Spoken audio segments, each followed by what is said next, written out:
You won't attract a good-looking woman unless you're good-looking. For example, you're tall and good-looking. Referring to me. First of all, saying that you can only get a good-looking woman if you're good-looking yourself is nothing but a lie and a limiting belief. I would bet anything that if you were to actually pay attention to the environment around you, you would be able to find so much evidence to the contrary. I don't know if you're paying attention, but hot girls and not so hot dudes are normal now. Even here on TikTok, I always say you don't need to be a 10 to get a 10. You don't need to convince her that you're a 10 either. You just have to demonstrate to her that you're used to being around 10s. Because as far as women go, experience trumps everything. They will date the 7 that knows how to exist around beautiful women, as opposed to the 10 who complains about how much attention she gets from other men. Alright, now that we've dealt with that, let's deal with the next part. The part where you say you're tall and good looking, you 100% derived a large part of your confidence from your looks.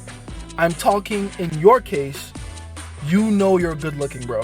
That right there is the whole reason I'm even making this video. Alright, let me give you a little history lesson on me.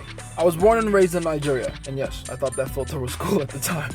And despite what you may think, by my country's standards, I wasn't tall or good looking. There I am with my cousin's hand-me-downs. Shout out to my cousin. I was dark-skinned in a country where everyone is dark-skinned. So as far as sexual marketplace value, that belonged mostly to the light-skins, which I wasn't. I'm not kidding about that. This is a picture of me back then, attempting to make myself lighter-skinned for a picture for Facebook. Because if you weren't light-skinned, you weren't shit. And sure, I had a six-pack. That much is true.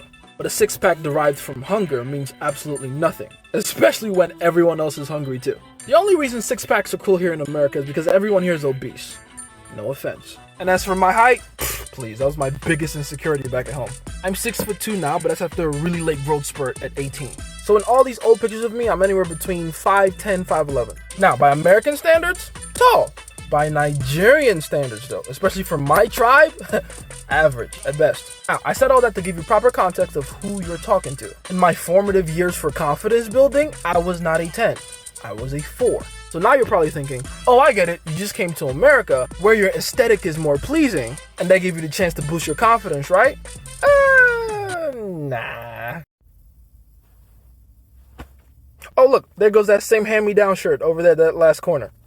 Fortunately for me, I explored confidence long before I explored women. I learned how to gain confidence outside of the way I look. Because as I explained before, I couldn't really fall back on my looks to begin with. When you say I get a large portion of my confidence from my looks, that is a massive insult to the work I've put in over the years.